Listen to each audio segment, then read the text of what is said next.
Yo, what is going on, y'all? What is going on, y'all? It is the Caveman back at it again with the Cave. Do you want the easy, the medium, or the hard? I told myself coming on, I'm taking all the hards. You what? Just give me the hard part. 30 God, I forgot about the wager. I would have played the game completely different. It's not the Ravens. Who is it? Who is it? It is actually the Eagles. Oh, Jalen Hurts! Yeah, Shirley had 105. Yep. I'll wager a 30 point. It's going to be hard for you to blow this. Respective draft classes, who was selected higher, Aaron Rodgers or Brett Favre? Rodgers.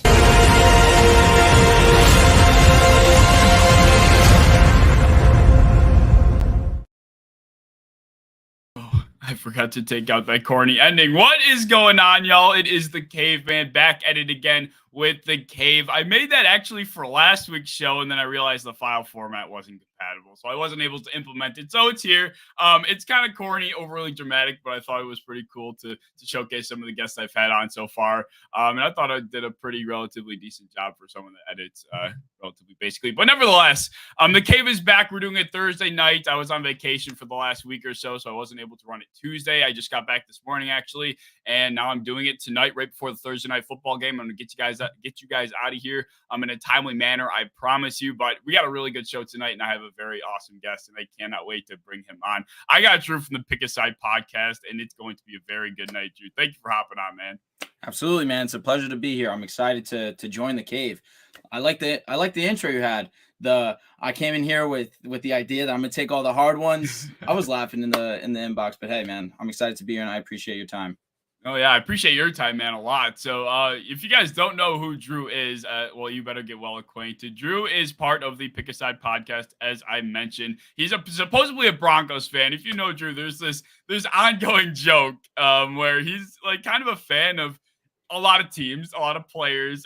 He's just a big super fan of sports. Let's just put it that way. I'll let him explain himself in a second, but all of his links and all the links to the podcast will be down in the description. But just to give you a little bit of context, that's the Twitter bio. I mean, that should give you enough of an idea what is going on here, right? I mean, what's happening here, Drew? We need some explanation for those that are just first things first. You. I gotta say that right there is a thing of beauty. It's a great bio. It's a great everything about that Twitter picture right there was amazing. The Broncos fan supposedly that hurts. That hurts truthfully. I'm a Broncos fan. I've been a Broncos fan for over 10 years now. If you know me, Peyton Manning's my guy. But I do take a liking to some players. If you look at the bio, I'm a Tua Tagovailoa stan. Everyone knows that about me. I do like Ezekiel Elliott. I like Saquon Barkley a lot. I'm a players guy, but my team will always be, and always has been, the Denver Broncos. Fair enough. You know what? I really do respect that. I have last year going into 2021, I was big on the Colts, and people were kind of yelling at me because I'm a Bills fan. People were like, "Oh, you're a Colts fan? Well, you call us a Colts fan?" Blah blah blah. I'm like, no, I just think they're going to be good this year. I want to, have some faith in my opinion, so I'm going to support them throughout the season. So I got shit for that. But now this year, I have so much stock invested physically and emotionally in Derek Carr, and that's been my guy. Like you're Tua stan. I've been Derek Carr's ass all off season. The first week wasn't fantastic, but nevertheless, I get where you're coming from. I just thought it'd be funny to throw that in there because I know you catch a lot of shit. I can take a good joke. All right. Anyway.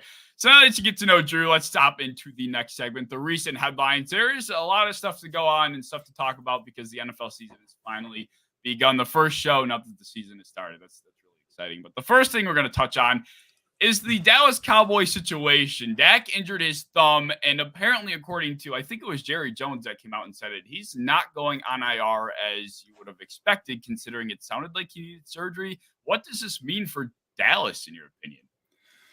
For Dallas right now, it's not looking too great for them. To really touch on just Dak really first, I'm not sure if I'm buying Jerry Jones right now. I think he's trying to save face. I think that right now he understands that without Dak Prescott, this is one of those teams that could finish for a top 10 pick right now in the NFL draft. Without Dak Prescott, the Dallas Cowboys, I said this on the Pick a Side show, this most recent episode, they could be the worst team in the league. Against the Buccaneers, they looked extremely bad, like they didn't even belong in the field with the Buccaneers. They ran the ball relatively well. Zeke averaged over 5 yards a carry, but only on 12 touches. Dak really couldn't move the ball. CeeDee Lamb really gave me a really bad feeling because I already had this thought that I don't know if CeeDee Lamb's a true wide receiver one. With Amari Cooper, he was all world last season. Dalton Schultz obviously is a really good option as well, but the primary focus of that offense, at least for the weapons room, is going to be CeeDee Lamb, and he really didn't come to play on Sunday night. Without Dak Prescott, this isn't a team that I'm very interested in, truthfully. Yeah, I mean, I'm right there with you, man. The Dallas Cowboys are a team, I had a lot of faith in just because of the defense we saw from them last year. They were high scoring defense. Obviously the offense was what I believe the highest scoring offense in football, if not top two. So I kind of was forced to give them respect, but at the same time, you touched on a point that I was, completely on the same page with you on, which was CeeDee Lamb, and not sure if he's able to conquer this role of being the top guy. And it's either like you believe he's not going to be able to do it, or you're on the other side of the spectrum where CeeDee Lamb is going to become a top 7 wide receiver this year. And I just was not anywhere near that spectrum of thinking whatsoever. I think Amari Cooper was a huge anchor in that offense, although I do think CeeDee Lamb as an individual is going to be a better wide receiver than Amari Cooper in the next coming probably weeks, honestly. But nevertheless, I completely agree. I don't think CeeDee Lamb is really going to be able to put this receiving corps, this pass catching group on his back. So I completely agree with you there. The worst team in football, though, that is one hell of a claim. And we have a couple teams that at least we thought were going to be terrible. I mean, the Seahawks and the Bears were both teams that we probably all thought were in the potential 1 to 2 win range. Bubble. Maybe. Yeah, definitely. Yeah. And now we're sitting here thinking to ourselves, wow, I mean, they are both 1-0, and now we have teams like your Broncos that are 0-1. We have teams like sorry, I had to do it. We have That's all right. That's all right. Oh man, just so many upsets after the first week, and obviously we're not going to overreact to anything, but it's obviously a very bad situation for Dallas. And considering the offseason that they had, and they went into said offseason on probably the worst note possible, the worst taste in their mouth with the quarterback draw, and then running out of time against the 49ers. I mean, they really have not had a good run over the last few months. So it doesn't look like it's going to be getting any. And I say worst team in football with the idea that with Cooper Rush as my starting quarterback, and with this offensive line without Tyron Smith, arguably when he's healthy, obviously you look at Trent Williams as the best left tackle in football, of course, but Smith has been a model of consistency, and the difference between him in the lineup and him out of the lineup is night and day. And now you lose Dak. You don't have Smith for maybe it could be the whole season, but it's looking like a minimum of 8 weeks. I do have my concerns with this offensive line. I do have my concerns with the weapons room. I do like Dalton Schultz as my tight end, but with CeeDee Lamb as my only wide receiver, I do have my worries about that. And on the defensive side of the ball, of course, you have Micah Parsons, the unicorn, probably arguably number 2, 3 at the absolute worst, in my opinion, top 3 best players on the defensive side of the ball. I just think that outside of Micah Parsons, Trayvon Diggs had an all-world season last year, of course, and being a ball hawk. Other than that, though, he got burned over the top a plethora of times. Quarterbacks were not afraid to target him. And this defense as a whole is just not one that I fear. And with an offense led by Cooper Rush and a defense that's secondary in a pass-heavy league that can be exposed the way that it can, I look at this Dallas Cowboys team and I really do worry about them. Yeah, and I completely agree with you. Considering the rest of their division, which is notoriously known to be one of the worst in the league on a year-to-year basis, they could be looking like, maybe if the worst team in the NFL is a stretch in, somebody's opinion, they could end up being one of the worst teams in their division easily, if not the worst. I mean, the Commanders are 1-0 right now. The Giants are 1-0, and the Eagles are 1-0. I mean, they are last right now, and who knows if they're going to be able to dig themselves out of this hole that they're probably going to end up in with Cooper Rush. But I'm right on the same page with you there. All right. So that was the thing I wanted to touch on first. The second piece of news that I wanted to get to, which was, like I mentioned pregame, the Nate Hackett decision-making in the Denver-Seattle game. We were talking before. I had Denver in my survivor pool. So watching that game, it hurt. It hurt me to my inner core. And I would imagine as a Denver Broncos fan, that one shook. That one was tough. What was your initial reaction to this game? So my initial reaction was we're driving down the field. I'm, of course, under the same assumption as a lot of football fans is that the Broncos are going to go for it on 4th. We had been driving. We'd had a bunch of good plays in a row. We kind of stalled on that last one where Russ put us in a situation where he meant to pump fake and he accidentally pumped it into the ground. And so then we had to make a play. We got to the 4th and 5. Javonte made a nice play, but wasn't able to get the first. We were driving. I felt comfortable leaving Russ, leaving the offense out on the field and seeing what they could do. When I saw the clock start to tick, I'm thinking, we're going for the field goal. There's no other choice. You watch the Manning cast, and Peyton's losing his mind asking them to call a timeout. But it gets to a point where you see them, they're not calling a timeout. They're going to trust McManus. And I was mad at Nathaniel Hackett for that. You have Russell Wilson. It's his homecoming. You want the storyline. You want everything to be on his shoulders. You didn't bring him here to have McManus try and kick the second longest field goal in NFL history. You brought Russell Wilson in here to win you ball games. And this is a situation where Drew Lock isn't even having you anywhere near this conversation. You have the cream of the crop in Russell Wilson. You should trust him. Ultimately, I'm not too upset with it because McManus, if he was a regular kicker, then I'd be fuming. But McManus has been notoriously known, at least in Broncos history, to be big time, to hit the long distance field goal. I understand the thought process. I do. However, I just think you got to trust Russ. There's no other option. Yeah, I mean, I'm right there with you. I don't know how you can go into that drive thinking like the field goal is the goal here. I mean, you want to end up with at least getting within damning field goal range. Of course. And I know that Brandon McManus had said there was the whole spiel about how McManus said, this is the hash, this is the mark that I can kick from. And, obviously I appreciate the fact that Nathaniel Hackett had enough faith in his kicker to put him in that situation. But at the same time, looking at the broader context of it, obviously Russell Wilson was the guy you wanted to put the pressure on the shoulders for. But after the fact, I think it was this morning or whatever day it was, I can't even keep track anymore. But nevertheless, Nate Hackett came out and not apologized, but backtracked and said, yeah, I made the wrong decision. As a Broncos fan, is that something you want to hear, or do you want your coach to kind of back up the choices he makes in game?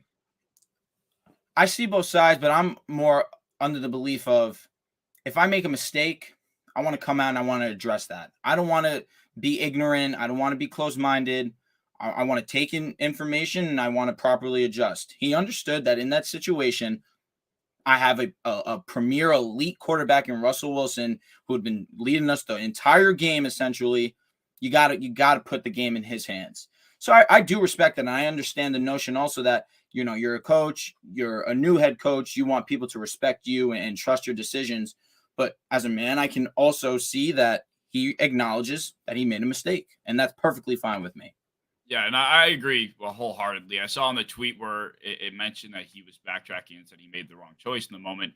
People were like, that's not something you want your coach to say, or, blah, blah, blah. It's like, I was thinking to myself the same thing. I respect the fact that he was able to own up to a mistake he made in his first game head coaching. It's something that I think a lot of people in the NFL, especially to his stature, would have a hard time doing. So I do respect that from Nathaniel Hackett, although I was still very, very pissed off at him, and I kind of still am after the fact. It's like, listen, was the decision the best? No. Was McManus a couple inches from making Nathaniel Hackett look like a genius? That's also true. Yes. So, I mean, of course, it ended up the way that it did. Nathaniel Hackett's going to get the blame. But other than that, I can't look at another moment within that game that I'm thinking Nathaniel Hackett blew it for us. There were a plethora of opportunities for us to win that game. Fumbled twice at the goal line, at the 1 yard line. If you want to say that the play call was spotty, Russ tried to change the play, but it was too loud. The offense wasn't on the same page. Javonte ended up fumbling. What can you do about that? The 12 showed out that night, and we ended up losing. It's unfortunate. Yep, totally on the same page with you there. And that's why I know in your last pod that you guys uploaded, there's no reason to panic with the Denver Broncos. It was almost a fluke game. I mean, Geno Smith was completely blanketed. I mean, the receivers were getting locked down. Pat Surtain. First half, you would have swore that he was Russell Wilson. Let's be honest. I know. And Rashad Penny was having his way as well. It's like, I mean, Denver's defense, that was supposed to be the bulk and the tough part of the team. And they looked shaky in the first half. In the second half, it kind of flipped roles.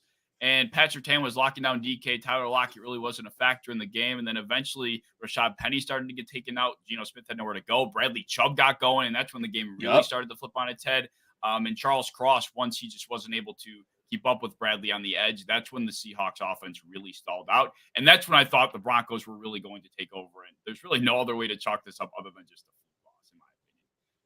And I'm not even just appealing to the Broncos fan on my show. It's genuine. No, listen, this is something that you look at my show and you have the complete polar opposite. This is on Nathaniel. This is on Russ, my boy Joel Moran, of course. You guys know him and love him. But it's just it shouldn't be too hard to understand that we had two opportunities at the 1 yard line. Like, you can't look at the last play and completely think that it's all dependent on that one moment. We had so many other chances. The defense did what they had to do the entire second half. You mentioned it perfectly. I wanted to highlight that. Bradley Chubb, he had 0 sacks last season. He already has 2 in week 1. He made Charles Cross look like the rookie that he is. I was definitely happy to see that. And have you ever heard someone get cooked as much as Pat Surtain did with only allowing 36 yards? Yeah, I know. I know. We have a very solid defense that did not show that in the first half, but showed it in the second half. I'm not worried going forward. I really trust this team. Yeah, and I completely respect that. Although, going on that note, one last thing I wanted to say about the Broncos, because going into the AFC West this season, it's pretty much just a 25% across the board opportunity in my mind for any of these teams to take the division. And after, of course, seeing the first week of football, things might have changed in that category. But I feel like the Denver Broncos made a trade this offseason. This is completely unrelated to the game, but that was much more fitting for the long term, if that makes sense. I think this is going to be a team that finds most success with Russell Wilson when he's a little bit older, when the rest of the AFC is no longer as dominant as it is right now. I think this will be a year where Russell Wilson and the offense, obviously, as you saw in the first week, are going to kind of need to get on the same page. They're going to have to get in rhythm. Courtland Sutton's really going to have to be that number 1 bona fide receiver for him, which I think he's well on his way to being. Do you think he has to? I don't know. I'm not a big Jerry Jeudy guy, so I do think. Come on! I'm not. Come on! I'm not a big Jerry Jeudy fan, so that's why. Jeudy looked pretty. He looked pretty damn good on Monday. He did. He looked like he had a spark, which was something we really hadn't seen from him in the past. And in his defense, I think he's a lot better in the open field, which he really hasn't gotten the opportunity. It seems like he's become more of a deep threat. In his time in Denver, some of his better. Yeah, I mean, he's great at ball tracking down the field, but I feel like he's so much better in open space. Kind of like, CD. I mean, he reminds me of CeeDee Lamb in open space. So I do think he needs more opportunity in that respect. And we saw that in the game against Seattle. So I do like Jerry. I don't like Jerry. I like Courtland a lot. So I do think he's going to have to be, especially the red zone target, because I'm not sure who else. I'm with you there. Aside from maybe Javonte on the ground. But otherwise, that's enough Denver talk for now. I want to keep this going. So let's move into the third headline that I have for the recent headline segment, which is the Joe Burrow-led Bengals turning the ball over 5 times in their loss to Pittsburgh. This was shocking. I thought this was going to be a game that went Cincinnati's way in very positive fashion, and they went out and laid the fattest egg ever. I'm the biggest hater of the Cincinnati Bengals you'll ever find. I cannot stand them. They lost me so much money last year throughout the postseason. I'm so bitter. I'm so bitter with this team, and I still haven't let it go. Have those guys. Yeah, and I'm still sitting here like there's just something about this team that I'm not sold on, despite them making it to the Super Bowl, despite Joe Burrow getting sacked 9 times against the Titans and still coming out with a win. I'm not sold. First week, not looking good. What do you think about the Bengals? The fact that they had 5 turnovers and still were a play away from winning the game, I can't overly panic on them. I can look at this game and I can realize Joe Burrow was trying to play superhero ball more so than he probably had to. But I can also realize that even still, it didn't matter. They almost came away with this game.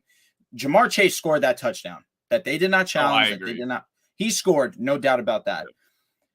But you also have to give credit where credit is due. Minka made an unbelievable. Minka made an unbelievable play to send it into overtime. And you put Evan McPherson, who had been the clutchest kicker in the playoffs last season, you're expecting to win that game. And he misses, very uncharacteristic of him. But ultimately, the main takeaway should be that their defense stepped up, or you could look at it where the Steelers' offense is just not that good, which is just a matter of fact. It really isn't that great. Their offensive line's abysmal. But the defense stepped up when the offense was lacking, which you absolutely love to see because usually it's this offense carrying. But now it's this situation where you look at the Bengals And you just need to realize this is the first week. Yes, it was at home. Yes, you would have loved this game, but it is a division game. None to overreact crazy about. I still expect Jamar to be Jamar. Of course, everyone knows that. Jamar was all world this past Sunday. And T. Higgins missed basically the entire game. They played that game with, I understand Jamar's the number one, but T. Higgins is a number one in his own right as well. Of course, Jamar's better than he is, but T. Higgins is a star in the making as well. Reason why you can't really double one or the other. Of course, you want to double Jamar Chase, but you can't do that because T. Higgins is one of the better deep threats in the NFL. This offense is still prolific. It's one of the better offenses in the league. The offensive line can still progress. You still had Kappas. You had the new additions come in and play relatively well. Lyle Collins was going against TJ Watt. What can you expect? It's the best rusher in the game. And Jonah Williams just got beat. There's nothing you can say about that. You want Jonah to play a little bit better, but overall, I'm not panicking with the Bengals, but I do look at some other AFC teams and just feel they're a little bit safer right now. Yeah, and I know that going into when I watched the last pod, you were going back and forth between the Bengals and the Ravens, and you weren't sure. That is one of the tougher decisions on my mind right now in the NFL right now. Excuse me.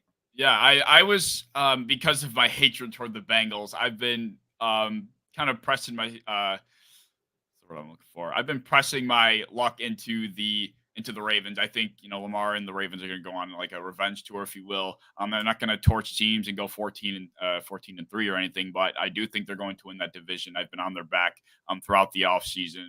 They didn't look perfect against the Jets, but I'm just going to write that off as some first week wrinkles, if you will. And the Cincinnati Bengals experienced the same type of thing. It's just that the Baltimore Ravens were playing the New York Jets and they weren't playing against TJ Watt and that defensive front. But back on the point of the Bengals, I do think, as much as it was impressive that they were still in that game, I would say that had a little bit more to say about the Steelers than it did the Bengals. I think that speaks a lot more to how inefficient that offense is. I mean, the Steelers team that we saw is probably, I don't want to say the best version of it, but that's how they're going to have to win games, is their offense is going to put up minimal points and their defense is going to have to play out of their damn mind. And that's how they're going to have to go about the season if they want to make the postseason.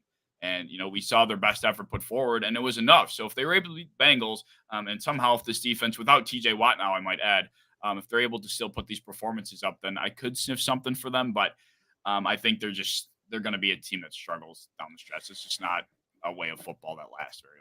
The Steelers are just one of those teams that have just been notoriously known for just being the model of consistency. They're not going to, they'll have their seasons where, they're one of the top teams in the AFC, but they had a season where they went undefeated 11-0, lost almost every single game after that and got eliminated in the first round. They're just the epitome of average. You can't count them out, but you can't overrate them as well. They're a team that can come in against the Bengals and beat you. That they're just so well coached. Mike Tomlin's one of the best head coaches in the league when it comes to being that player's coach. Mike Tomlin is basically right at the very top of that list. It's just the Steelers as a whole. You look at their offensive line, not great at all. Arguably the worst in the National Football League this season. Najee Harris can't get much traction going because his offensive line, his run blocking is poor. Mitch Trubisky is your quarterback one. That isn't going to get you very far in the National Football League. I'm sorry. It's just the unfortunate truth. Go look at the Chicago Bears. Their wide receivers, I love them. Deontay Johnson's a favorite of mine. Mapletron's a favorite of mine. George Pickens is going to be very good in this football league. Pat Freiermuth is a beast. Yep, I agree. To be this good this early in his career, that's just a testament to how good he is. But it comes down to offensive line being horrific. And you don't have a good quarterback, you're not going to win ball games. You're not going to be a great team, a playoff team with that situation. Yep, and I agree. And although until we indulge in this a little bit longer, because I do have a question regarding the Steelers further down the road, so I'm going to say that. Nice. I'm getting antsy. I'm sorry. No, you're good. We kind of accidentally spilled into it, but no worries. Let's move on into my power ranking. So this is a new segment. Last week I had a couple segments, and after reviewing, and I decided they weren't worthy of making the cut. So we added a couple more. And what better segment to do than doing some power ranking? So I'm going to go through once I get rid of this banner. And I'm going to show you my power rankings from week 1. We won't spend too much time on it, but this is what I had going into the season. I had the Rams at 2 going into the year. You're kind of assuming the Super Bowl champions probably should be at 1. But nevertheless, my Buffalo Bills bias kind of showed there. I do think the Chargers. The Broncos 16.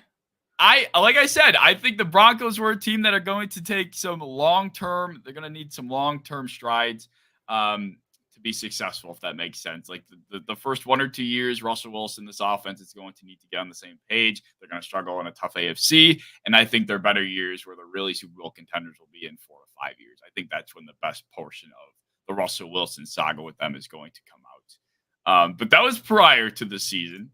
Okay. My defense. Right now, this is what I have. I only have them moving up 1 spot, respectively, right? I mean, after that. I mean, we lost, so it's only fair. Right. So this is what I have right now. I got the Bills at 1 still, Chiefs at 2. Anything on here that you're thinking is an overreaction, something I didn't move far enough? What are your thoughts on this list here? So the Buccaneers, I can understand moving them down with the injuries. However, they did dominate the Cowboys. And the Chargers did not look the best, in my opinion. Herbert is Herbert. He's going to be all world. He looked great. But to only just come away with that victory against the Raiders, where the Raiders' offensive line was horrific, and for them to still be in that game, to move them ahead of the Buccaneers, I don't know about that one. The team that if I were you and wanting to make an adjustment, I already see that you moved the Vikings up to number 5. If you wanted to take that up a notch, I would even switch maybe the Vikings with the Chargers. The Vikings looked that great. Defensively, that's the big question for me, of course, given the fact that last season they were as atrocious as they were. But to come in this week 1 and to only let up 7 points, which, hey, things could have gone different if Christian Watson catches that touchdown. But to only hold the Green Bay Packers to 7 points, that's a testament to the Vikings and what they're trying to do this season. The offense looked fantastic. I respect the Rams dropping. I am worried about the Rams. Green Bay is one of those teams that you have to respect, but I am also fading. And I appreciate the Dolphins' respect. That's the last thing I'm going to point out really quick before I let you speak. The Dolphins moving up 6 spots, that's very, very respectful, given the fact that they dominated that game for the majority. And really, it was a cruising. They cruised to the finish line of that game. The offense basically was clicking on all cylinders. You would have liked to see the run game be a little bit more efficient, but ultimately the pass was working. The defense was fantastic. I appreciate that adjustment. Yeah, I mean, I when I looked at the Miami Dolphins game, and I was watching a portion of it, I was on vacation, so I was trying to keep up with it as much as I could. They were one of the only teams that came away with a victory in week 1 that looked like they did it nearly effortlessly. And this is against a Bill Belichick-led defense. I mean, this is a defense that everybody expects to be one of the best in the NFL, despite the lacking talent on a year-to-year basis. And that was the expectation going into week 1. Last week, these two teams faced off week 1, and I do believe the Dolphins beat them last year as well, if I'm not mistaken. 2-0. I was kind of expecting the Patriots to kind of find some answers to the Miami Dolphins' new face offense, but apparently that wasn't the case. And like I said, they were one of the only teams in the first week of football that cruised to a win, like you mentioned. And I think that's a lot harder, despite who they're playing against, than it may sound. I mean, there were teams that looked like clear favorites, like the 49ers over the Bears, for example. I thought the Titans over the Giants should have been something that they could have came away with. These are games that probably should have went one way favorably, and they didn't. And some teams ended up losing, and the Dolphins were not on that list at all. So I really respected that. One team I wanted to touch on, which I was very disappointed in, because I did have the Colts all the way at 8, and I had to drop them after what they did against Houston. I didn't get to catch most of that game, so I might have missed something that happened. I know they came back in the end. They were struggling a majority of the time on the offensive side of the ball. I know they made an effort, but I was kind of disappointed to see what the Colts, put out there. I'm hoping that they're able to kind of bounce back, because I really do love the Colts. I kind of mentioned it before the show as well. Brandel has a question. How the Saints jumped the Ravens? The Saints jumped the Ravens only because of their last-ditch effort. If they don't come out with that win, they probably don't. But the Ravens, I mean, they won, but they kind of struggled against the New York Jets team that I don't think had any business playing in that game, where Joe Flacco was like 1 for 7 on his first. And to speak really quickly on it too, the Saints, it wasn't the prettiest win. Of course, they had an amazing comeback, and that's a credit and a testament to that Saints offense and Jameis Winston and that Michael Thomas connection. Seeing it very early on is very intriguing to me. But the Ravens, I don't know if I would have jumped them over the Ravens just yet. I am higher on the Saints than most, I do believe, but week 1 was not one of those that I was going to come out and definitely boast about the Saints. Yeah. But I understand where you're coming from. Personally, I still would have had the Ravens over Green Bay. You could have even debated, and this is very strong to say because the Rams did play the Bills, but you could even say that you could have both these guys over the Rams. The Rams are just a team that I'm concerned about. That offensive line did not look great. Secondary looked toast. Without Von Miller, of course, you have Aaron Donald, but who's that other guy on that D-line that you can trust to get to the pass rusher? I don't know. The Rams are one of those teams that I was extremely high on last season. I had them winning the Super Bowl from week 1, but I cannot look at them this year and feel the same. Yeah, I mean, I don't blame you. Most of the power rankings list that I saw before I made my own, they had the Rams. I mean, forget outside the top 5. I mean, they had them outside the top 10. I saw people have them at 11, 14, 17. I saw as low as. I think that's a bit egregious, but I am probably higher on the Rams than most people right now, just out of respect for what they did last season. I feel like just dropping them because of who they played against. And the defensive front for the Buffalo Bills is, I think, probably going to end up being the best in the NFL this season. And I know that might be an overreaction coming from a Bills fan, but the rotation, the depth, adding Von Miller, the cherry on top. I mean, it's just something that not a lot of offensive lines are going to be able to keep up with. They're going to have to rotate offensive linemen if they're not going to be able to keep up. And if those teams don't have depth at the offensive line position, who's going to say that those backups can even hang? It's going to be a year where the Buffalo Bills defense, I think, does a lot of heavy lifting, which isn't something that, although we had the number 1 defense last year, really couldn't be said on a week-to-week basis. So I just think the Rams are kind of getting the shit end of the stick, considering they played against probably what I think is the best team in football. Yeah, and the best team in football. So I cut them some slack in that respect. But yeah, I mean, there's some other things at the bottom of the list. I mean, it can go a lot of different ways. I really don't put too much thought into some of these teams, to be honest. I mean, the Bears deserve to be moved up, but they also beat, a quarterback that's played 4 starting games in his career in a complete swamp. I don't know how the 49ers didn't come out with that game. I'm still confused because that probably should have favored them. But I mean, there's just games and teams down here that I'm not gonna lose too much sleep over. I'll say this: the Lions at 25 not moving at all. When they gave the Eagles, who are super high on this list and rightfully so, they gave them a very good game to only lose by 3 points. Again, that did happen last season, and it made you feel that the Lions are going to be better than they were off week 1 overreactions. Mm-hmm. But going into this season, I definitely look at the Lions, and I give them some good credit. The defense has their ways to go, and, of course, that was evident this past weekend. But the offense is full of talent, and, of course, Jared Goff's the quarterback, and you can't overreact when he's your quarterback. But Amon-Ra St. Brown is the truth. He is a very, I want to over-exaggerate and want to call him amazing. He is amazing. I really do think so. He has, for sure, hands. His route running's mint. He's super fast. I love him on Raw, and I think he's super talented. DeAndre Swift is one of the most talented running backs in the league, extremely underappreciated. And we haven't even seen Jameson Williams been thought of coming back into this offense. This team is going to be relatively decent. I do believe that, and I think inevitably they'll raise in the rankings as well. And the Giants, that's the only thing I want to say. I don't know if you know my Giants agenda, but one of my overreactions was that the Giants might sneak into the playoffs on a wild card spot. There's a new energy in New York. I appreciate the acknowledgement. +5 to the Giants. Yeah, I mean, the balls that Brian Dable had to go for that 2-point conversion, take the lead, and then they still had 1:10 to have to play defense against the Tennessee Titans, who, respectively, the receivers weren't getting much separation all game. But nevertheless, I mean, they moved down the field, and they still were able to push them back after they had their backs against the wall. So I had to give the Giants respect in that manner. And I love Saquon Barkley, man. I think he's really, when healthy, one of the most talented backs in the league. I'm talking like top 4. This kid really can play. So I really love that he was able to really show that he's going to go on a revenge tour this season himself. But yeah, that's enough of the power rankings. Let's move on to the next segment, which I believe, because it's a little still new, Okay, so this is also a new segment. So this is the Name That Player segment. I also added this one, put the finishing touches on it right before I started. What's going on, Pokemon? To see you in here. All right, so pretty much I'm going to give you a few hints based on the player, and you pretty much have to tell me who the player is. It's all right. Let's see how I do.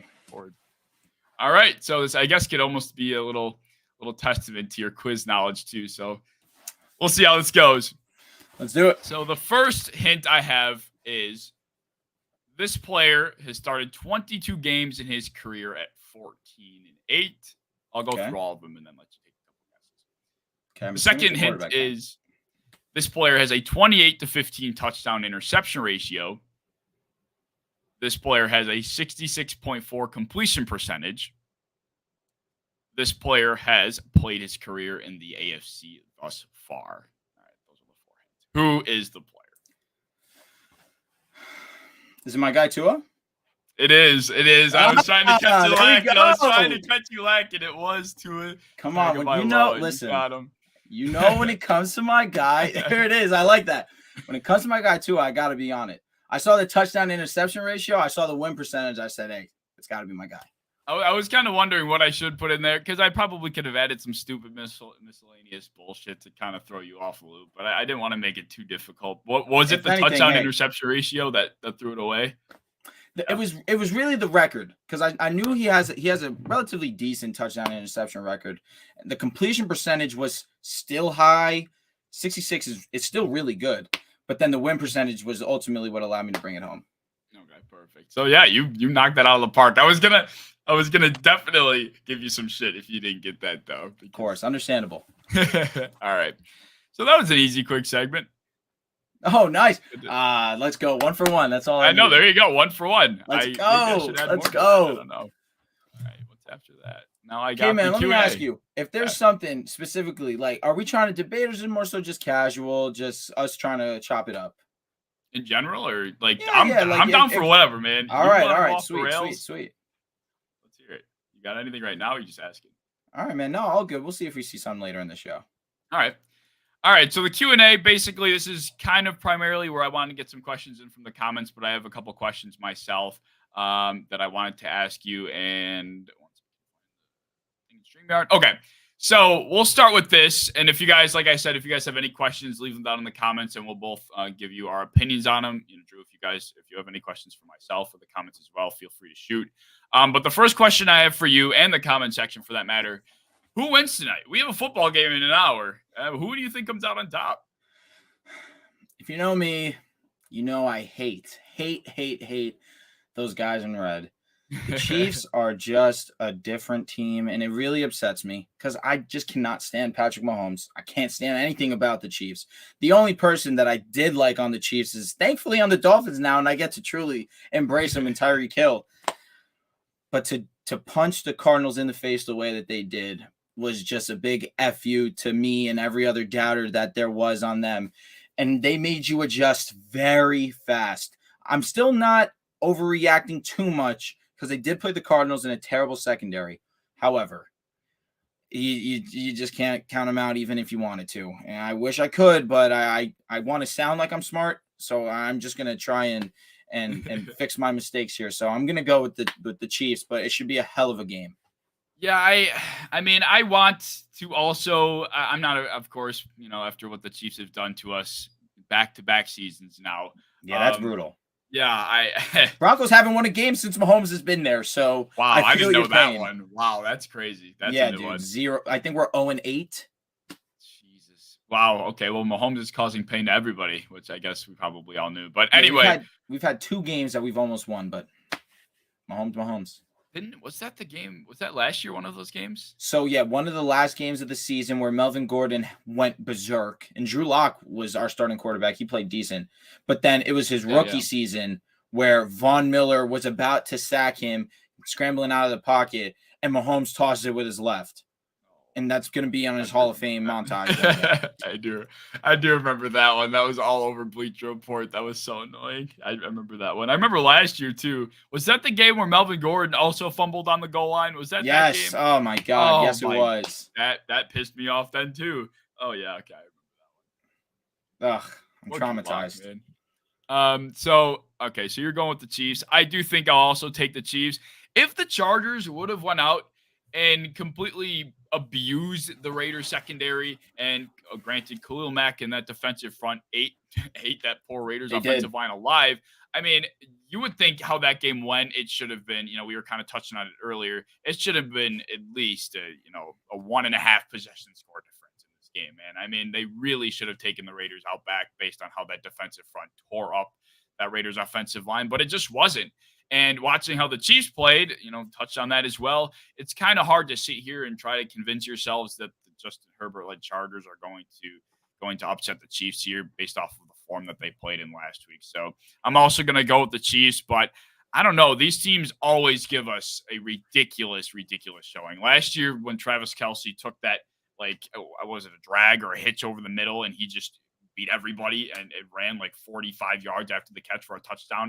That was the most unexpected touchdown I think I watched all year. I saw him catch that and nobody tackled him. Derwin James got hurt. That game was amazing. That game was amazing. Derwin James going out basically changed the entire landscape of the game because then Kelce was unstoppable. Yeah, pretty much. Oh, Brandol, I'm sorry. What does he say? Thursday games heavily favorite home teams. Chargers still don't have the full squad, so the Chiefs probably got it. J.C. Jackson does play tonight, which is also that's exciting. I'm not sure if he's going to make – I mean, I'm sure he'll make a difference, but I think the defensive front is still going to steal the show if any part of the defense does for the Chargers like they did last week. So, I mean, he'll be back there. Definitely would have liked JC against Devontae. Devontae obviously is going to eat against anyone regardless, but Devontae they had no answer for. I know. The only Derek Carr got picked off 3 times. I don't know if more than one were targeting Devontae. I know the one was, but I think Derek Carr would have had Devontae Adams on the one ball that he tried to hit him deep if he wasn't under pressure. I mean, underthrew him. I mean, Devontae Adams had those 2 guys beat too. He went absolutely nuts that game. Who would have thought he would have not fallen off in the slightest? But anyway, I'm going to go with the Chiefs as well. It's just kind of hard to pick against them at this point, especially after what just happened last week. All right, so question number 2 I have for you, which is, who do you disagree with the most on Pick a Side? And I feel like I might know the answer to this, but I wanted to hear your perspective, of course. Yeah, this one's kind of obvious. Pick a Side. The show. You know my answer, Joel Moran. For some reason, this guy and I just cannot see eye to eye. When we agree, it's something beautiful, but it's maybe 1 out of every 50. It's just you got a better chance of seeing a blue moon. But hey, I mean, it leads for very good content on top of just natural discussion. Yeah. Him and I are 2 argumentative people, but of course, and sometimes not so cordial, but majority of the times cordial manner. But of course, end of the day, that's my guy. Although his sports opinions could be slightly better, if I could just ask for one thing to be different, just be slightly better. And at the end of the day, that's still one of my guys. I was dying laughing when he was backtracking with the Russell Wilson. See, at least you acknowledge that. At least you acknowledge that.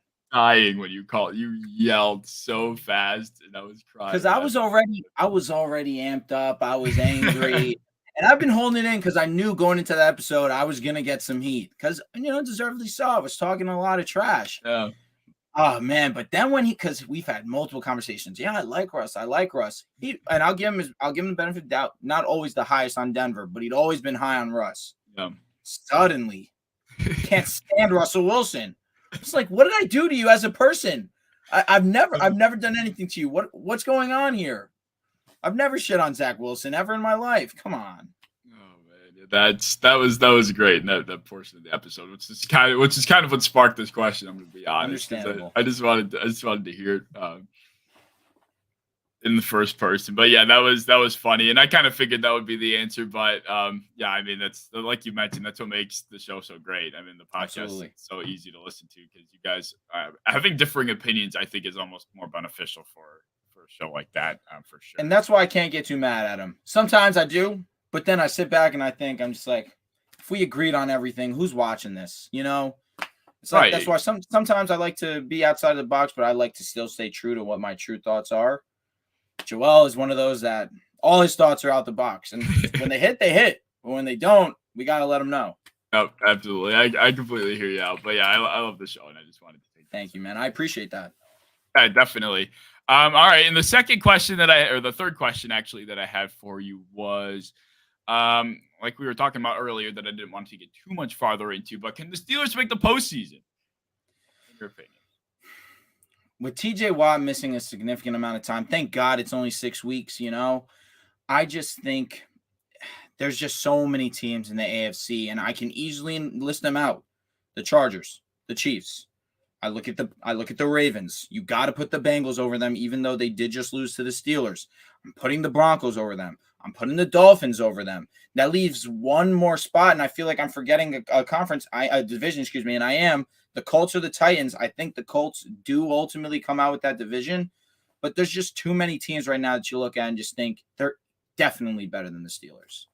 Yeah, I agree. It's almost just one of those things where if it was any other year, the Steelers are probably going to try and squeak their way in. But the whole never had a losing season narrative with Mike Tomlin and all that jazz. Like, I appreciate it. I think Mike Tomlin's one of the best coaches in the NFL. You touched on it earlier. The consistency standard that is presented on a week-to-week basis with this franchise is remarkable. It's admirable. It's like Patriots. I don't want to say Patriots level, but it's right up there. If there was a franchise that I would put next to that, it would be Mike Tomlin's Steelers. But this season, it's not even so much the lacking quarterback talent or the offensive line. It's just who they're going to be playing against. They're not going to be able to keep up. And I do this in my record predictions. I have this being the first losing season for the Pittsburgh Steelers. It's just I can't find any way around it. I was going to say, I tried my hardest to get them to 9-8 out of respect for Tomlin because he's just earned that. Yeah. I could not find myself giving them more than 7 wins. However, this win against the Bengals already is putting them on a pace that no one had. So who knows? Of course, it's Mike Tomlin. You give him that respect, but the roster as a whole, I just can't see it. I completely agree with you. I'm just not sure what they're going to, especially without TJ Watt. I mean, that's a big caveat at this point. And thankfully, like you said, he's not going to be out for the whole year. But that's the big thing with that team is their cornerstone's gone. So I agree. I don't think they're going to be able to squeeze in. Brandel says Steelers defense has to be almost perfect every game. Their offense isn't Matt Canada running a high school. Yeah, I mean it's gonna come down to really Mitch Trubisky, and even if Kenny Pickett steps in, they're just not going to be efficient enough behind that offensive line to keep. Mitch Trubisky is a bottom 3 starting quarterback in the NFL right now. The defense, yes, he said it perfectly. Good stuff, Brandel.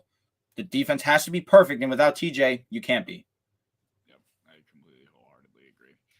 All right, so that will wrap up the Q&A. So we got 2 more segments left, this one being the underdog segment. So we're going to touch on a team that you have this week that you think has the chance to come out on top that is not favored. Once I get that. All right. The underdog. Who is your underdog for the week, Drew?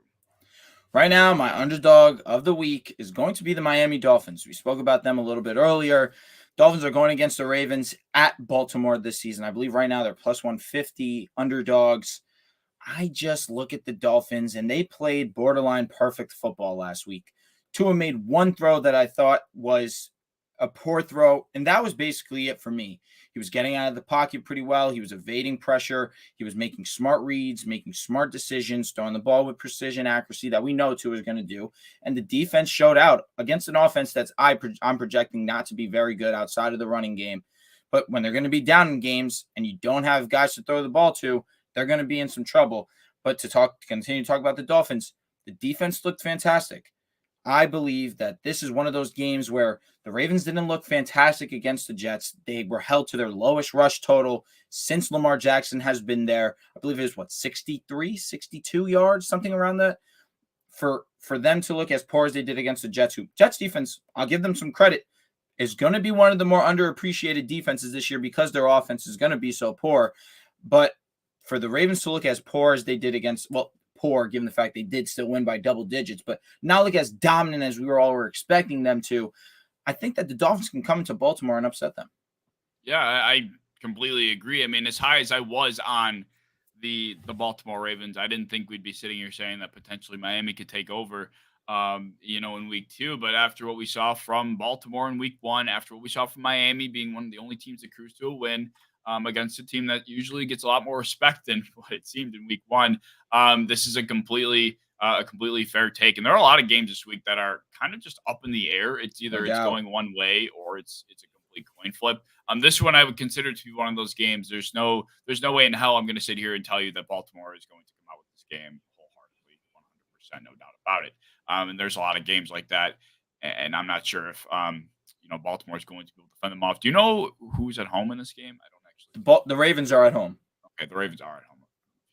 But yeah, man, that actually helps them. So I don't know. It's going to come down to the arm of Tua, I think. I don't know if. And what do you think? What do you think about my guy Tua?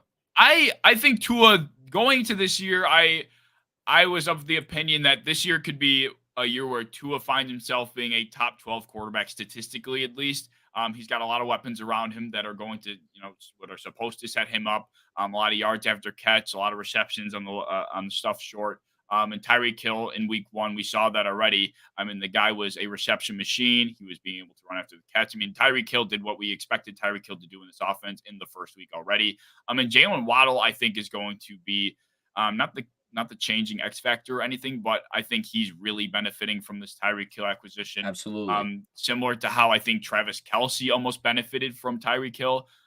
You can't leave Tyreek Hill alone, and Jalen Waddle is going to be the beneficiary of that now. So I don't think he was as involved as we're going to see him throughout the season. So I think that's going to be a big benefit to that offense. But the defense was a big factor in that week 1 win too. I mean, I think they had, I don't know if it was 2 touchdowns. I know they had a touchdown, if I'm not mistaken, a fumble return touchdown. I don't know if they had a second one or not, but they made Mac Jones and that Patriots offense look completely silly. I love Javon Holland back there. Xavier Howard. He didn't have the best of seasons last year, although I do think people gave him a little bit more shit than he may have deserved. He's still a lockdown corner. There's a lot to like. One of the league leaders in interceptions. Yeah, he's always been one of the best ball hawks in the NFL. Absolutely. I mean, before, although it's relatively still modern to say something like this, but before Trayvon Diggs came along and was the interception superstar, I mean, that was kind of Xavier Howard. He was the ball hawk in this league. I would put Kevin Byard up in that conversation, but Marcus Peters is another one. Marcus Peters for sure, but I mean, Xavier Howard's always been at the top of this. Definitely. And I think he's kind of getting forgotten in that respect. So there's a lot to like about the Dolphins, and I think Tua is really the X factor here. And I really don't see a universe in which he's not the quarterback of this team next year. So you're in. No way he does. Yeah, I would say I'm in. Nice. All right. I love it. I mean, this whole offseason, people were so hard on him, and he didn't even do anything. It like bothered me. I hate the Dolphins, just being a Bills fan, but like this guy's doing absolutely nothing wrong. His franchise is seemingly not believing in him. They're trying to get Deshaun. The whole saga went down with that. I mean, it just so many things were going against this poor guy, and he did nothing wrong whatsoever. And I just almost wanted him to be successful. So now I'm of the opinion that with the weapons he has, the offense he's got around him, I think he could be a top 12 quarterback. So yeah, I'm in. I love it. All right. So that will be Miami over Baltimore. So I want to touch on my underdog of the week real quick, which is going to be Pittsburgh taking down New England, which is honestly shocking that they're even underdogs in this game after what happened I agree last with that. week. TJ Watt being out, I'm assuming, is a big factor behind this, but I don't know what the Patriots offense showed that is going to be, worthy of them being favorites in this game. I'm taking the Pittsburgh Steelers all day in this match. That's a great selection. Confident. Yeah, I can't feel confident. I mean, I thought, I don't know, maybe if the Patriots run game is able to kind of steamroll the Steelers on the ground. Obviously, that was a big issue for them last year, but otherwise, I don't think they're going to be able to win. The only way I can see being close is if the Patriots, if the Steelers offense continues to struggle and then the Patriots are allowed to run the ball as much as they want to. That's the only way I see it going to the Patriots' way. Yeah, if they're able to control the clock, if Damian Harris is getting his way in the trenches, Ramondre Stevenson, the changeup is going to be too much for him. I could see it, but I really don't see any pass rushers on the defensive side of the ball that are going to terrorize the Steelers offense too much. Obviously, they got Judon. They got Barrymore in the middle. They have a couple pieces on the D-line that kind of stick out, but I don't know. I don't think they're going to be getting overwhelming amounts of pressure. Mr. Trubisky's going to be able to use his talent on the outside. I don't know how they're underdogs in this game. It's kind of shocking, to be honest. All right. So, yeah, we have 54 minutes in, and we are on to the final segment of the show. This is the Caveman's Quiz Game. This is the most anticipated segment of the show on a week-to-week basis, and I can't wait to put you through it. This is going to be fun. This is going to be a really good one. All right, let me get rid of this banner. So if you guys are not familiar with how the Caveman's Quiz Game works, okay. So here are the rules. So you get 5 NFL quiz questions, 1 offseason events question, a stats question, a history, a draft, and awards question. You get 10 points for easy, 20 points for medium, hard is 30 points. True false is the follow-up question. If you get the question correct originally, you will get a true false question following it up, and you'll be able to get half the credit for the original question. If you get it correct, you get 1 mulligan per game. You don't have to use it immediately after getting one wrong. And also, I don't have multiple questions for like a difficulty. If you take like the stats medium and you get it wrong, I don't have like a second stats medium, if that makes sense. Right, and then the enough. final wager question is pretty much Final Jeopardy. You put down a certain amount of points, you can double it if you get it right. Simple. Let's do it. All right. This is what the leaderboard looks like. I'm not sure if you're familiar with who Dan is, DNR Sports. He's a relatively big TikToker. He came on and he crushed it. He did his thing. Leader right now, 169 points. He really killed it. But yeah, this is what you're chasing to try and get on the board. How you feeling? You confident? I'm feeling good. I won't lie. I'm a little nervous. I did some studying before the show, so hopefully I don't embarrass myself. I do want to be successful and represent the Pigside podcast, so let's do it. Hey, I think you've done a very good job of that already. Honestly. Thank you, man. I appreciate that. Thank you. All right, so we'll start with the off-season events question. Do you want the easy, the medium, or the hard? Off-season events. You know what? Let's do medium. Let's take it easy. Let's see. The medium question to begin with. Medium question is, where did former Bears quarterback Nick Foles sign this offseason? I want to say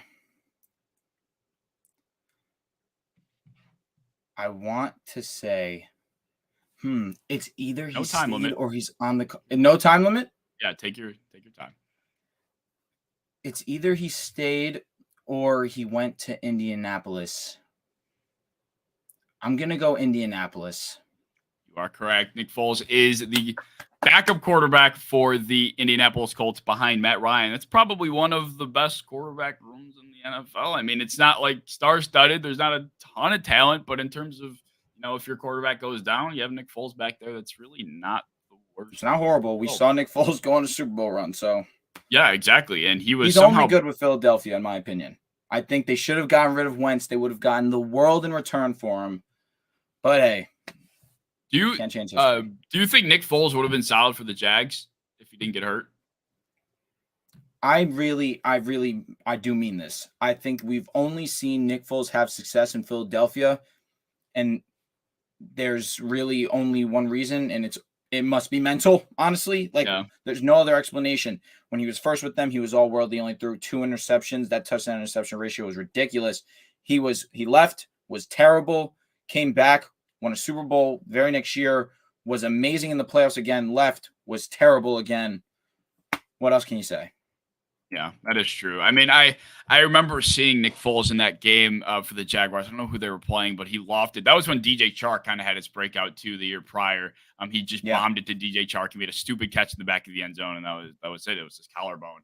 I was thinking Nick Foles could be something for him. Obviously, we're long past that period of time, but yeah, I just wanted to touch on that real quick. Anyway, you have 20 points on the board. You get a true false follow-up, which is going to be worth 10 points.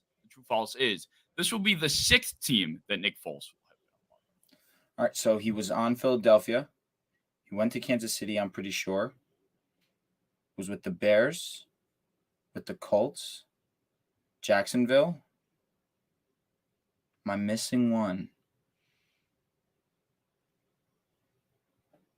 Eagles, KC, the Bears, the Jags, the Colts.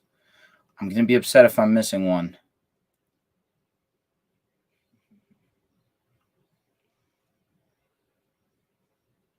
I'm going to go, I think it's 5. I'm going to go false.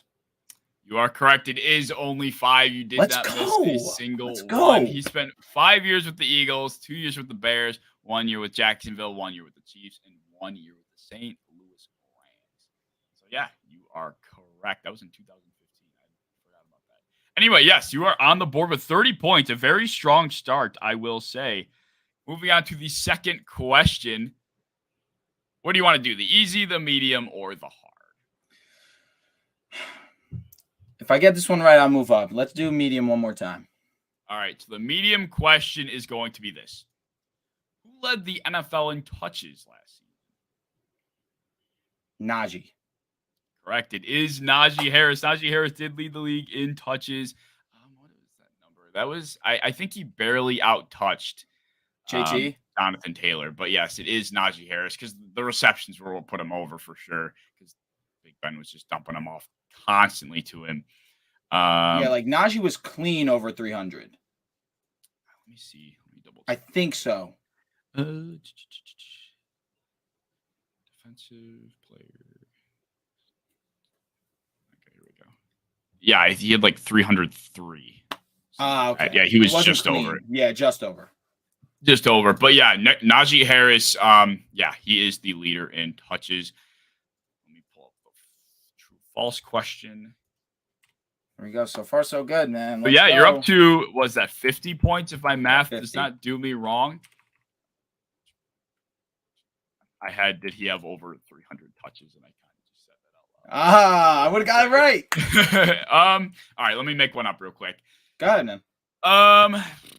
True, I false. stay quiet. Damn it. I know. Why did I even say anything? I jumped ahead of myself. True, false. Najee Harris was the first running back drafted in the 2021 NFL draft. Very true. He was over Javonte, which you asked me should have been the other way around. I agree wholeheartedly. But yes, that is correct. That gives you another 10 points on the board. You're up to 60 points. A very strong start up to this point. That's what I'm talking about. The history question. Now, how strong is your NFL history here? I like to say that I'm a historian of the game. I really do like to say that, and I like to credit my dad for that. So many car rides, I would just ask him question after question after question, just trying to get as much knowledge as I can. So I like to say I'm a pretty good historian of it. So hopefully I don't embarrass myself with all that. All right. Well, we'll see how that statement fares the next few seconds. What do you want to do? The easy, the medium, or the hard? I said I'd go hard, so let's do it. All right. So the hard question is going to be this. Who was New England's opponent in the AFC? Oh, yep. No.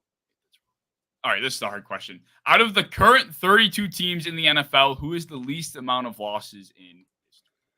I actually know this because I was real and I watched your show. That was a trick. The answer is the Houston Texans. Would you have known the Houston Texans if? To be completely honest with you, when I watched and I was thinking, I'm like, it has to be one of the newer teams. The Texans did cross my mind, but I wasn't 100% confident.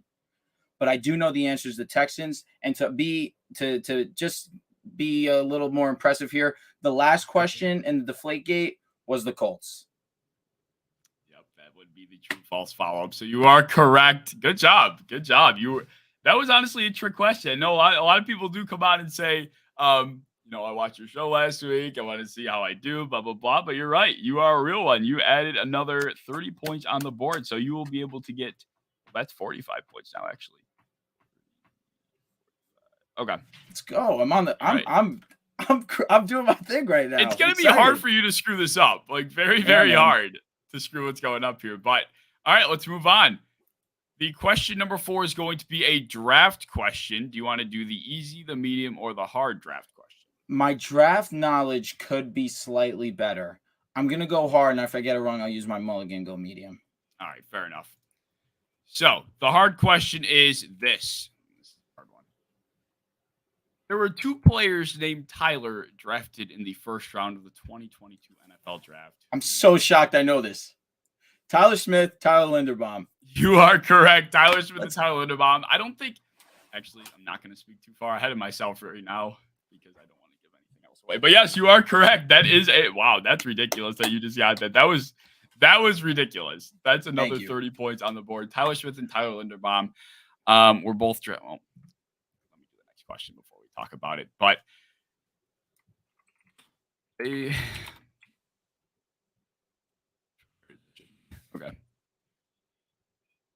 Okay. The true false question is this. They were drafted consecutively. Ooh, this is tough. This is tough.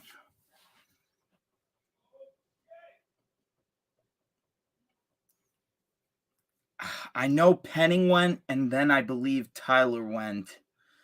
Linderbaum went later than expected. This is tough.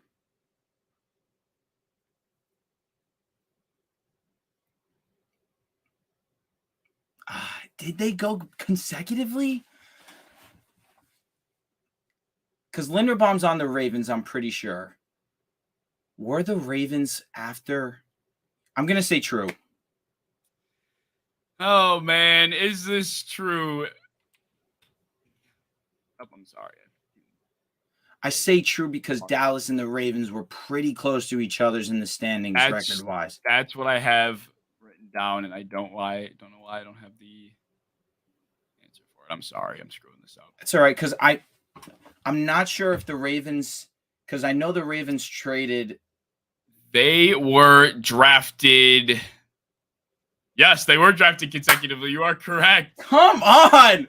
Let's Wow. go. That's ridiculous. That's ridiculous. You are killing this. You are killing this. Go. That is another 15 points. So you haven't gotten a single one wrong. And you are now at 30, 60, 90 plus 60, 150 points you're at right now. Wow, that is ridiculous. The back-to-back Tyler answer and then getting it consecutively. You are correct because the Ravens traded out with the Bills, and they moved up to 24. The Bills did, and the Ravens dropped back to 26. And that is how they went back-to-back with the Cowboys because the Ravens went to 25. I'm sorry, the Cowboys had 24, and then the Ravens had 25. But you are correct. How the hell did you know that one? That was ridiculous. All right. So the final question is going to be the awards question. Do you want the easy, the medium, or the hard? Let's do hard, and I guess if I get it wrong, I use my mulligan. All right. So the hard question is going to be, yeah, I know. You forgot. Remember, the mulligan, you only have to use, or you don't have to use if you get this one wrong. So if you get this question incorrect, you can go back to another question and use it, if that makes sense. All right, sweet. All right, so the mulligan the hard awards question is this. This running back won Offensive Player of the Year on an NFC roster in 2014. 2014. Well, I should know this answer because I believe that he unfortunately beat my guy for the MVP this season. I could be wrong, actually, now that I'm thinking about it. Because I'm thinking it's Adrian Peterson, but I don't know if AP won it this season. I know AP won Offensive Player of the Year and MVP, but I don't think that was 2014. I'm trying to think of great running backs in 2014. Because Le'Veon was fantastic, but Le'Veon wouldn't have won Offensive Player of the Year. Derek won Offensive Player of the Year 2 years ago. I think he went back-to-back, actually. 2014. Oh.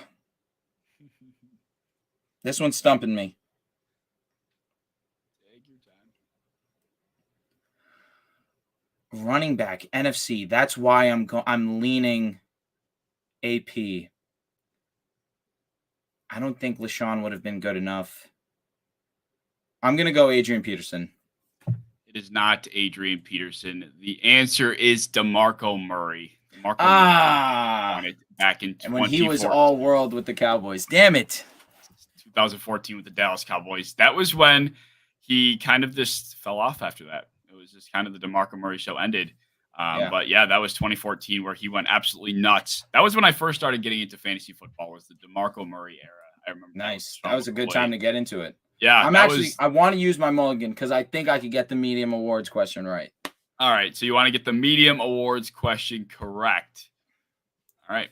The medium awards question is going to be this. Name 2 of the 3 players to win Defensive Player of the Year 3 different times. I don't know if JJ won it 3 times. I'm going to go. I mean, if LT didn't win it 3 times, I don't think anyone deserves to win it. It's either LT. Aaron Donald, I believe, has 3. I'm just going to go LT and Donald. You are correct. LT and Donald are 2 players Nice. on that list. You didn't have to overthink that one. You know, but if it was No. a hard question, it could have been somebody completely out of left Who field. was the third? Say that one more time. JJ Watt. Aha! All right, nice. I literally named You all would've of them. got- Sweet. All right. So, and the true false follow up is going to be this: all 3 of them won Defensive Player of the Year awards back to back. At least. Aaron Donald won back to back. Lawrence did go back to back. Did JJ go back to back? I'm gonna say true. You are correct. They did. They did indeed. Wow, that was one hell of a run, dude. What did Thanks, that man. put you I at? appreciate it. I told you I wanted to do my homework. I didn't want to embarrass myself. I didn't want to embarrass pick a side. I'm glad I showed out. Wow, what did that put you at now? So you got the I think I'm 1 point at number 1. yeah, you got the medium and then the follow up right on your mulligan. Well, you do have your the wager question left. Am I This going is to be a gonna be fun. wuss? So I you wanna are be number at 1. 30, 60, 90 plus 150. You are at 160. Or wait a minute.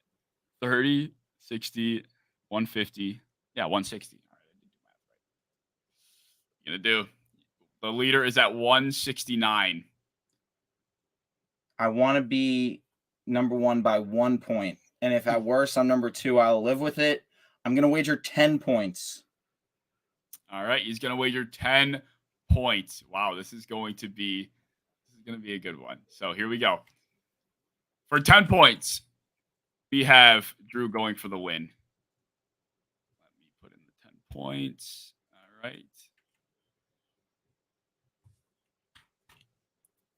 Wager question is: this defense averaged 1.05 sacks per game and generated a mere 16.7 pressure percentage last season, but did not finish last in their division.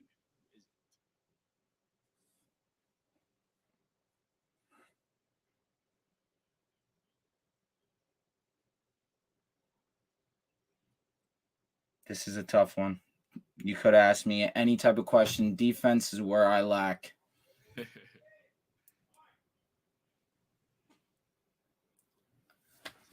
All right, let's see.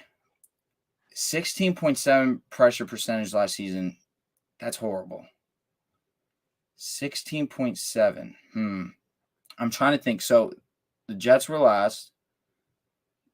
The Giants was the Commanders were not great defensively, but they were not last. Commanders are an option. The Broncos got a lot of pressure. The Broncos finished last.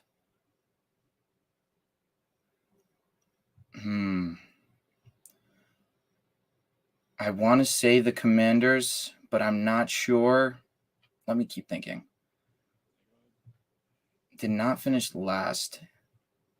Jaguar was Texans.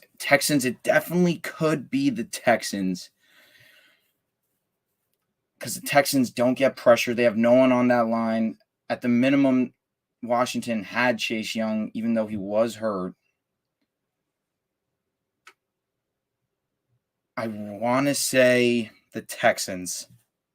It is not the Texans. Damn it. The Falcons averaged a 16.7 pressure percentage, only had 1.05 sacks per game. And they did not finish last because the Carolina Panthers managed to steal that. That was a that trophy tough-ass again, question. so. That was probably the hardest question of them all. Yeah, that was a really tough one. I don't know. I didn't really know. I have a hard time gauging which of these questions I should put for the wager because I don't know if somebody's going to put it all on the line, if they're only going to put 10. Like, I don't want to have something that's Thank easy. God I only put 10 because if I would have lost all my points, I would have been really sad. I mean, the way you ran the game, you had no reason to do that. You Yeah, went in man, there and you you're killed right. it anyway. But Thank you you. had second place. That is pretty damn solid. So I'll be able to put you on the leaderboards. Let's go. Right. It's going to be nice to see. You might actually be third because 150 puts you 150 minus 10. That'll put you at third. I lied because 150 is second. So 150 down to 140. I mean, either way. Was I 160 before and I wagered 10? So you got the first question right, which was the medium. Yes. That was 20 points plus 10, which is 30, obviously. Nice. Then the second medium you went for, that was another 30 because you got the follow-up for that as well. That was when you went to hard on the history question. You got the Houston Texans. You got the follow-up for that as well.